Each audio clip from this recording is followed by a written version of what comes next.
Thank you so much, Sergi. So last, but of course not least, David Hausheer from University of Darmstadt, position statement about the value of virtualized programmable network infrastructures.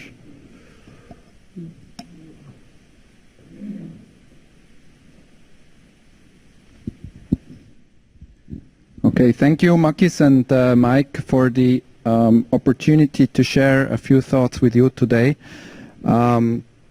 which I tried to structure along the questions that Makis has posed for this session.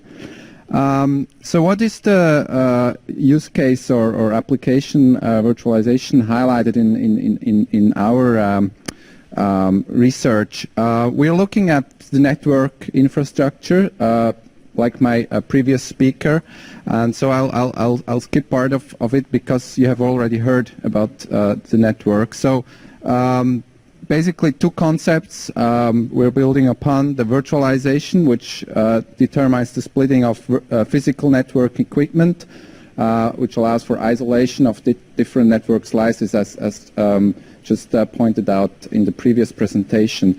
And then in addition to that, the programmability, which allows, and that comes on top of that virtualization concept, which allows to customize the networking equipment, for example, change packet forwarding, or even run arbitrary code on the network elements. And that allows for the easy deployment of new algorithms, new network protocols. What's the value creator and the value consumers that we are looking at? So I pointed out two examples from in this context, which are on one hand the network testbeds like Genie or Fire in Europe, which define fully programmable network testbeds that are useful to experiment with new network protocols. Here the value consumers are mainly ourselves, network researchers, and not so much maybe application developers.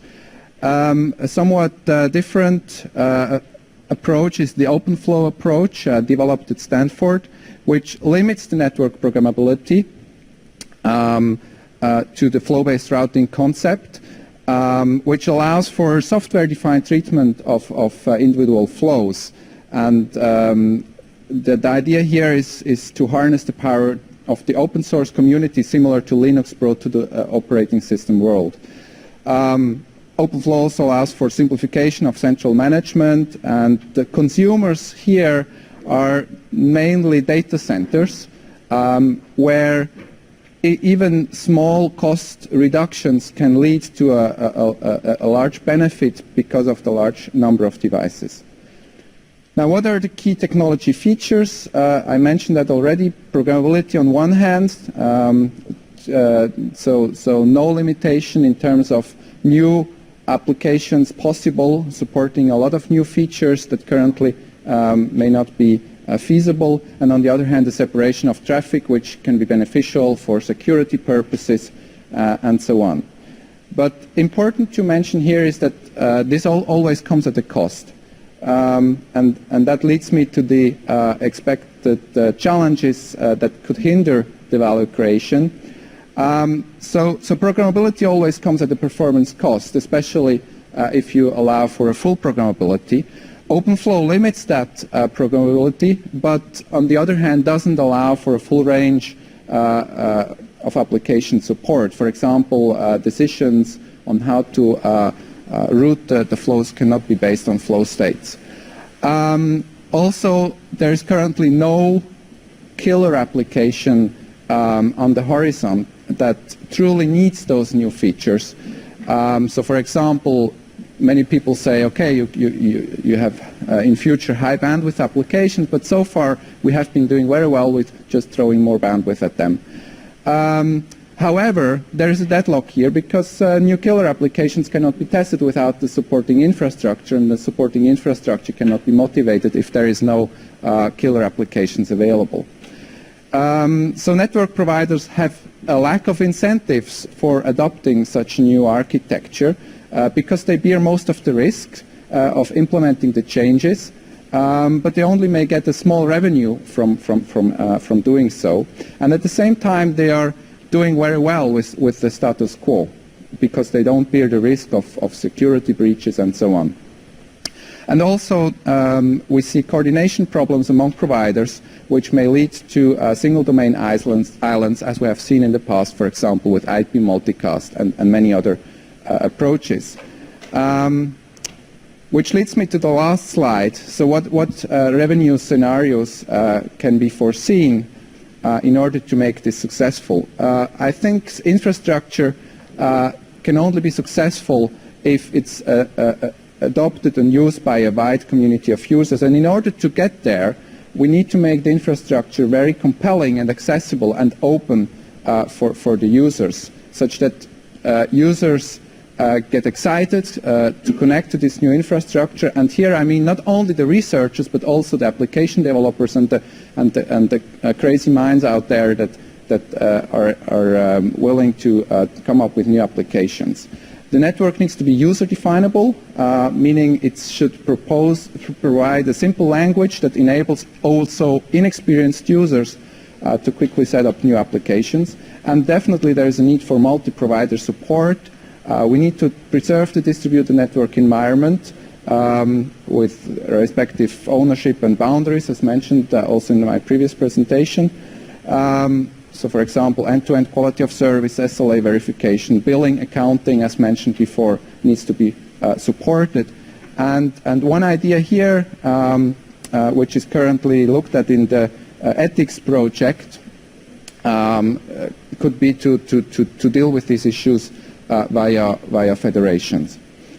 All right, so with this I'd like to close, and I hope I have not taken much more than 4 minutes. Thank you.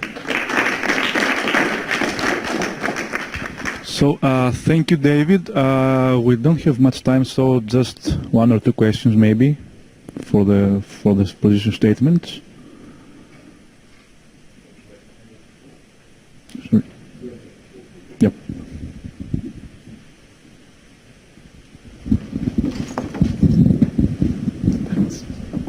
Hello. I just wanted to ask a very simple question. What sort of resource are we thinking about? What's the resource that people are after? I wasn't sure in the second talk whether this was about like a networking and processing resource, or whether it was the information in the packets actually mattered. I suppose what are you trying to track I suppose and measure? that the different type of resources have been outlined in the different position statement, but are you asking one specific presentation or? I think it was Martin who talked about high-speed accounting for virtual resources. So what type of resource are you trying to account for? So this is a question for Martin.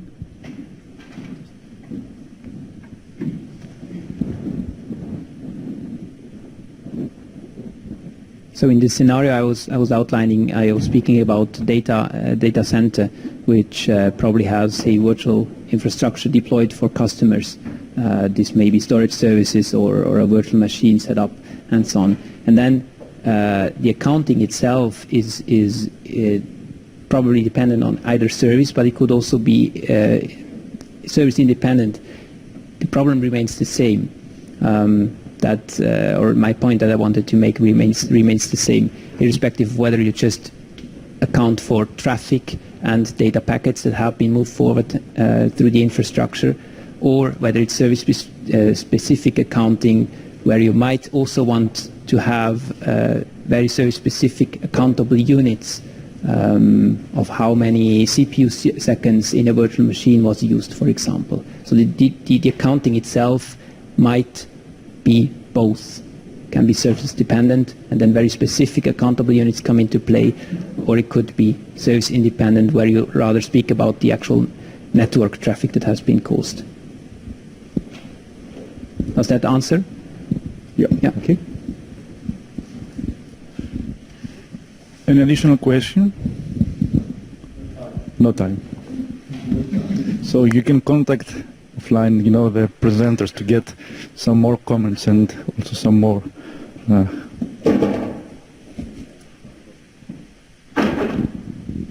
Okay, so thanks very much for everyone who spoke then. Hopefully there'll be an opportunity